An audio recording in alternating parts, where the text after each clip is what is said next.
Alright, so when it comes to this game, there were 5 main points that I want to talk about, and we're going to go over them. The first one is early warding, then we have first Herald, mid-game rotations, Drake setups, and defending Baron. So, when it comes to early warding, in level 1, we drop this ward on chickens, which is going to be very valuable because it's going to tell us if Vi is going to full clear or not. We expect Vi to go top to bottom because she doesn't want to play for Cassandre versus Poppy, and Viego is also going to do top to bottom.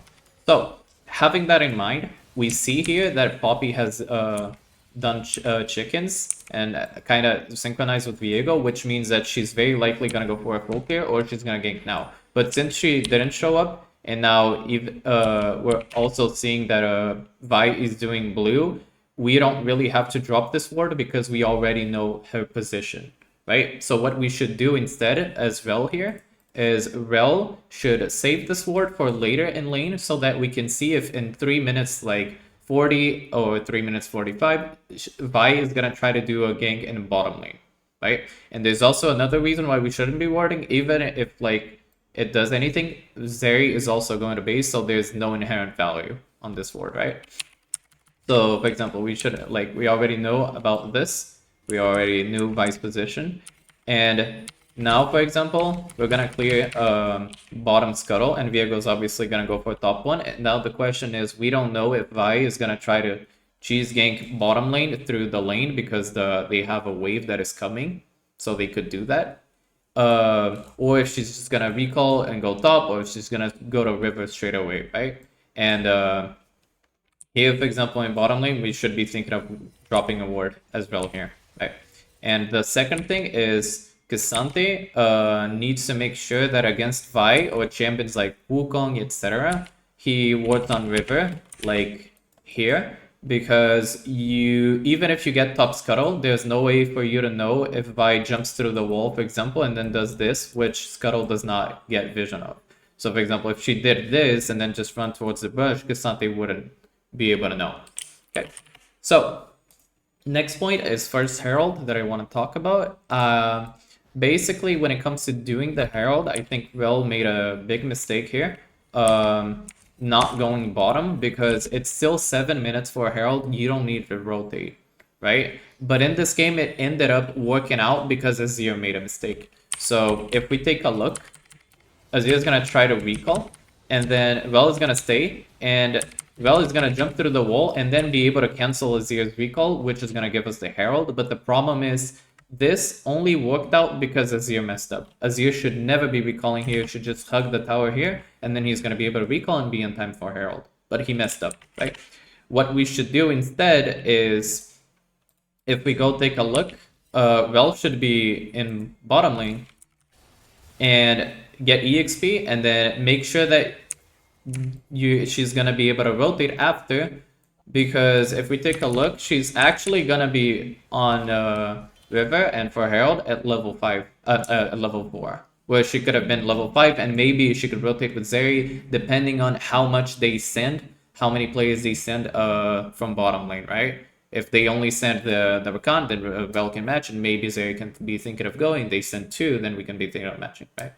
The whole point is, if Vel stood in bottom lane here, they would have probably been able to shove this and maybe get a plate, and then go to Herald after, right?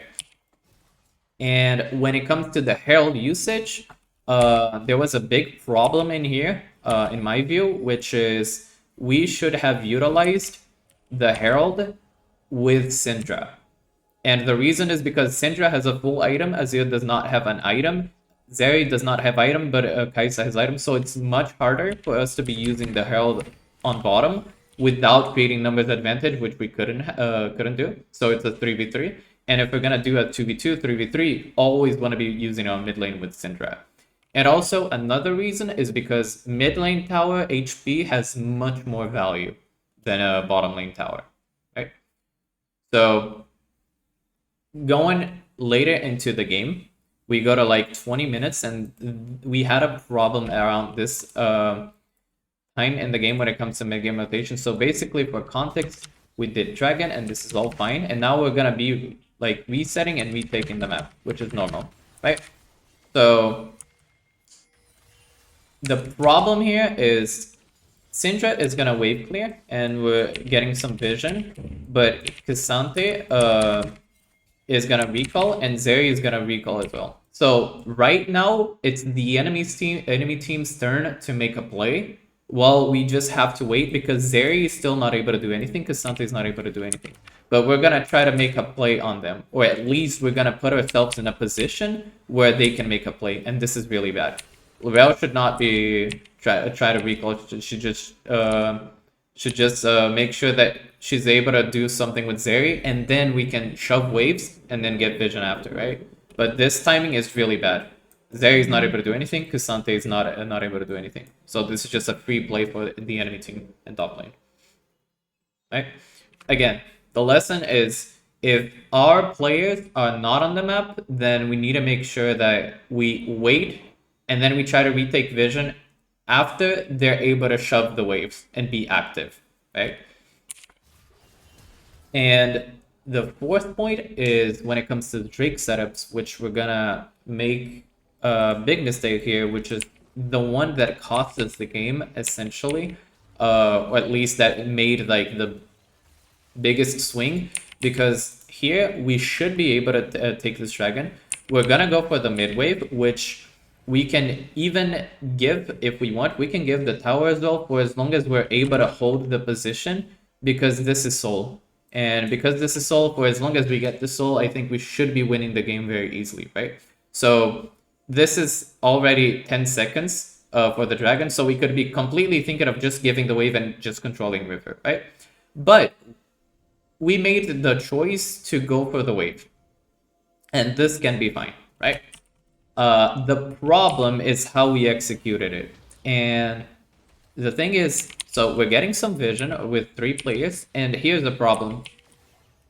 3 people are gonna show up here. Zeri is getting the wave for herself, and she was able to clear the wave, like, relatively well. She should be already starting to walk bottom, and then, like, auto-attacking, obviously. And the others should be moving in to control this area. This pixel brush is very critical, because if we're able to control this pixel brush, and Syndra is able to stay here, then she's just able to control this choke point, and if the enemy team is not able to enter the choke point in here, then we get access to everything, and it's going to be much harder for them to play. But what we did is we completely gave up the area, which means that even if we take a fight, it's gonna be a lot worse, right? So let's take a look. So we're taking vision, and we should be walking towards right side, as I said, right? There's 3 people walking here, and even Rakan, like Rakan's position does not make any sense, right? So we should be taking advantage, but we were too hesitant in taking the position, and now this is really bad. Because 1, we have 0 vision. We let the enemy team get control of everything. They have control of the choke point, and Rel also does not have any wards. So we have essentially 0 setup in this river, which now means that it's very likely that we probably want to be giving this dragon. We don't want to be fighting anymore because 1, again, we don't have vision, we don't have control, and we also got poked down by Kaisen, right? So I think we should just play for the next dragon at this point. I think this is really bad. But the main point about this is that if we see that, 1, we have prio, and there's like 2 or 3 people in here, we should not hesitate. Just go to river and get control, right? Now, last thing is we're gonna go to Baron. The enemy team is gonna take Baron. And here we can be thinking about like the team comps in general.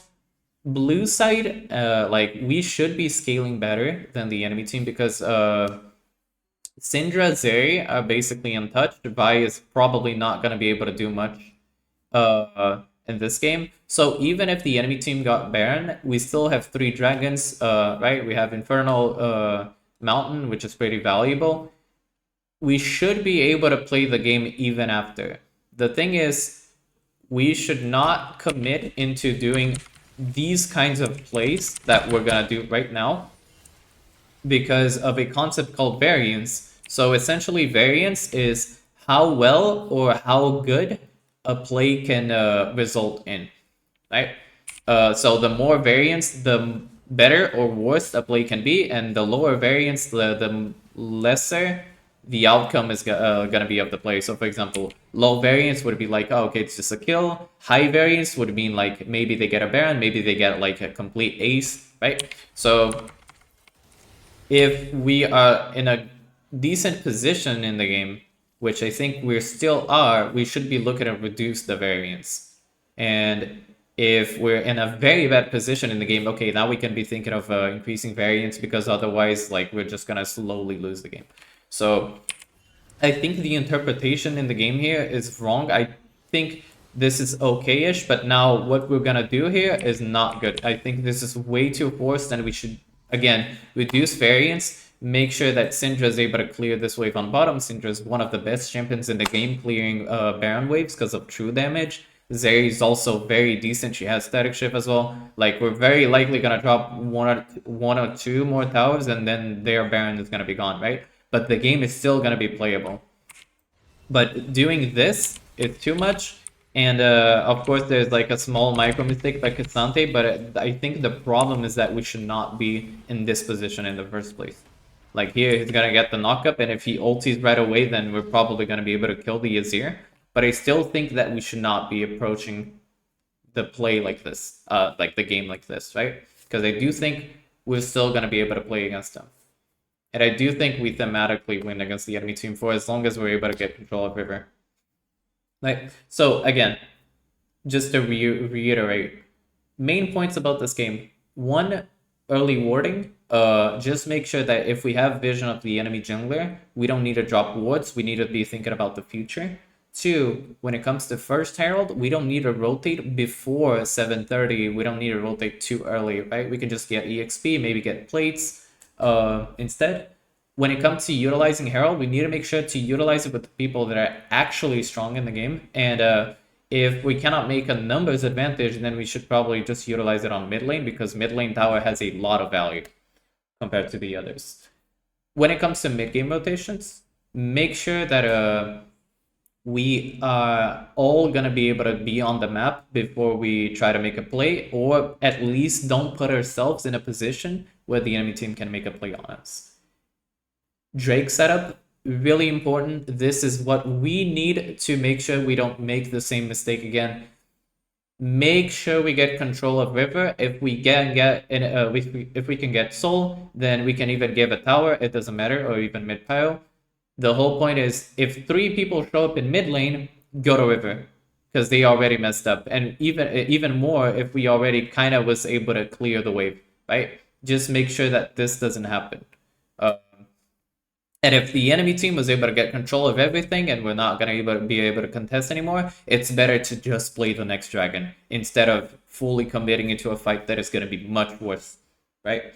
And the last thing about Barons is not as big, because we should not be in this position, but like, just try to reduce variance, because the game is still in a okay position. We don't need to take big risks, okay?